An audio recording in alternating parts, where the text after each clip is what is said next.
Чоң рахмат, урматтуу Дастан Арыспекчи. Азыркы Кенжебек Сатымкулович айткан маселени биз сөзсүз карашыбыз керек саат 2-де. Мына мен кечинде эле Оштон келдим. Ош шаарына ушул тегерек четиндеги райондордон 40 миңге жакын адамды учетко койду. Бул шайлоо эмес. Биз шаардыктардын өзүнүн депутаттарын, өзүнүн мэрин тандап алуу укугунан ажыратып салдык. Партиялар, мен мына шаар бийлигине, күч органдарына дооматым жок. Бирок муну жасап аткан партиялар, саясий лидерлер. Азыр райондордо паспортторун алдырып ийген жарандар пособиясын албай атат. Пенсиясын ала албайт. Үлүш жерлеринде проблема болот. Мына биз 1000 сом, 2000 сом беребиз деп атып, элибизди чоң азапка салдык. Партиялардын, болочоктогу депутаттардын элге болгон жакшылыгы ушулбу? Студенттердин дели баарынын паспортторун чогултуп алып атат. Кийин шайлоодо шайлагандан кийин бересиң деп. Бул шайлоо эмес.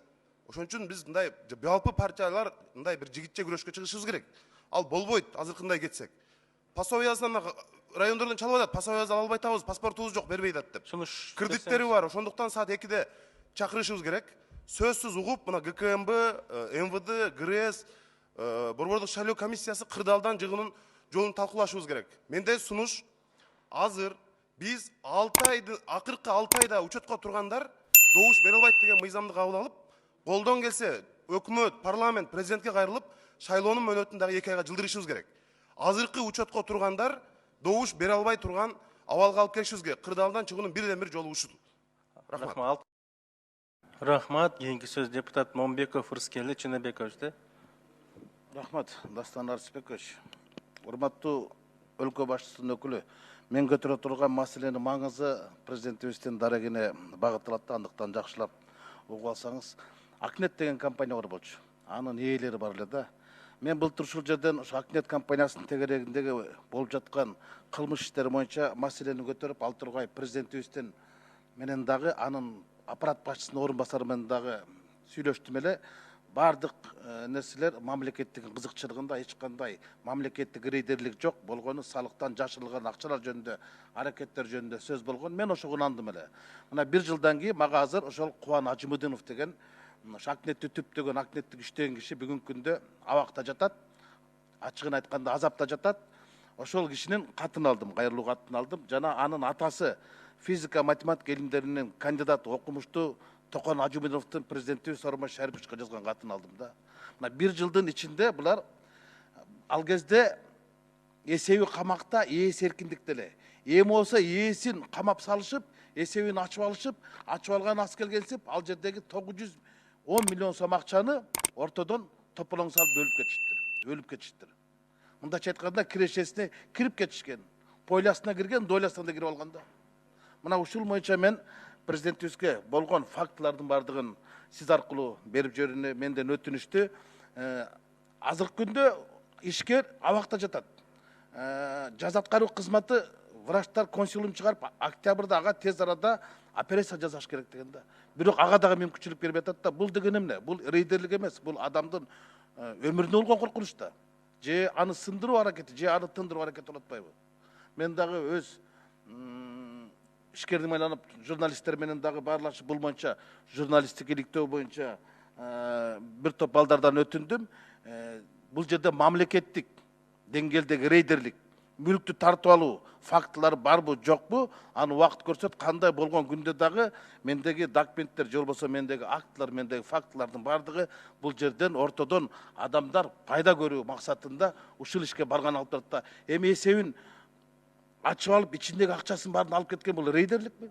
Анан калса ал жерде азыр кимдер отурат? Ал жерде мурунку Мегакомдун башчысы отурат, мурунку мамлекеттик технологиянын башчысы, жетекчилер отурат. Мамлекеттик кызыкчылык болсо, алар мамлекеттикке салык өндүргөндөн кийин ишкерлерге киришпеш керек болчу да. А бүгүн ээсин түрмөгө камап, бээсин алып келип, союп, этин бөлүп кетишти да. Ушул маселени айтып коюлган көрдүм. Мендеги документтердин бардыгын урматтуу президентке мен сиз аркылуу берип жиберем деп, анан өз көзөмөлүнө алат деп ишенем. Рахмат. Экинчи мына азыр чек ара боюнча маселе карайбыз деп атат. Канча жолу бул жерде карады 2019-жылы чек ара боюнча? Мына эмки жумага карайлы деп атышат. Ошо 7 миллиардтан ушул сомду бөлүп конкретно Баткенге областка конкретно иш чараларды коюп Дагы эле келебиз наркы жумада. Баягы эле сөз эч нерсе чечилбейт. Конкретно мындай стратегия менен, план менен канча финансы бөлүндү. Мына коалицияны уят кылып атасыңар. Артка тартып атасыңар. Тиги президентти артка тартып атасыңар. Мына канча жолу мен айткам. Жаңы жылдан баштап жаңы тариф, баж тариф кирет. Тиги техника регламент боюнча электрондук тиги маркировка кирет. Мына кечеги электрондук пломба деген бул жаңылык эмес. Эч кандай түшүндүрмө болгон эмес. Мына өкмөттүн түшүндүрмөсү иши. Ошон үчүн эртеңки чек ара боюнча конкреттүү түрдө иш чаралар менен келишке канча акча бөлүнөт, канча сууда берилет, канча камера коюлат, канча дружина коюлат. Вот ошо иштерди коюш керек. Келет кайра баягы сөз сүйлөшүү болуп атат деп эле ошол жыйынтыгы чыкпайт эч качан.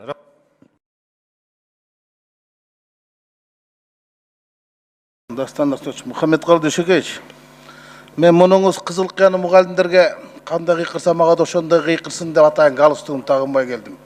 Ушул жигиттин бир духун байкайынчы депчи. Мага анчалык кыйкыра албайт чыгар.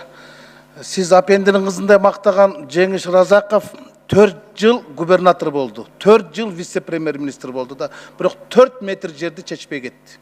Анан кетип атканда да жөн кетпей, урматтуу президентибизди, анан сизди баш кылтырып минтип айтып кетти. Кече Азаттыкка берген комментарийин айтып берейин да. Үй бүлөдөгү маселелерди калыбына келтирүү керек, ошондуктан арыз жаздым. Чек ара маселеси боюнча түшүндүрүштөрүн жүргүздүк.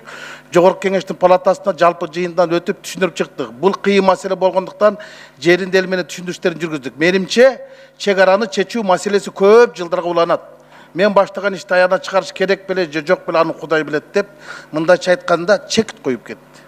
Анан сиз азыр эми дагы бир Баткендин губернаторун алып келатасыз да.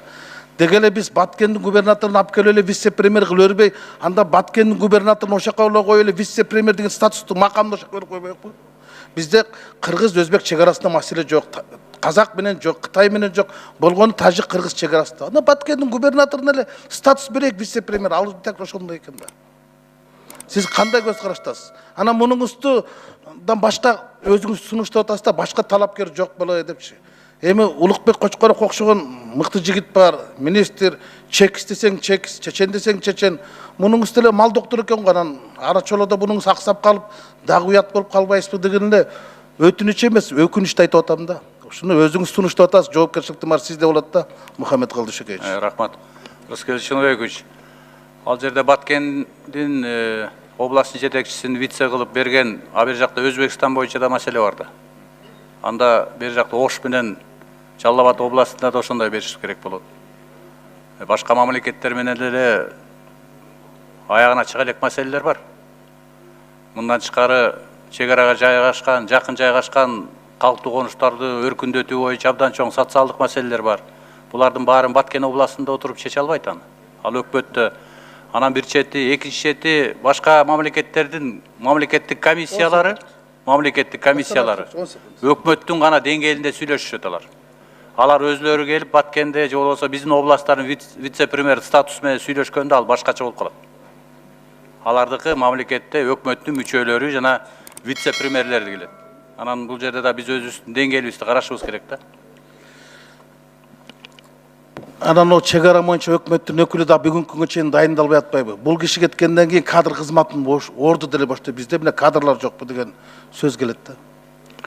Ал дайындалган, Искендеровдон кийин Ботобаев дайындалган, азыр эми жер боюнча ошол агенттикке кетип калды. агенттикти бүт жер маселеси. Мисалы үчүн чек аранын кээ бир маселелеринин чечилбей жүргөнү бизде жер маселеси боюнча 4 мамлекеттик орган тейлеген.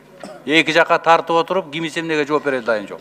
Азыр мына Ботобаев мырза барды, азыр бир системага келтирип атат. Картография маселесин, топография маселесин бардыгын бир системага келтирип атат. Ошон үчүн ал жерде проблема жок, ал жерде орун басарлары жана башка адистер иштеп атат.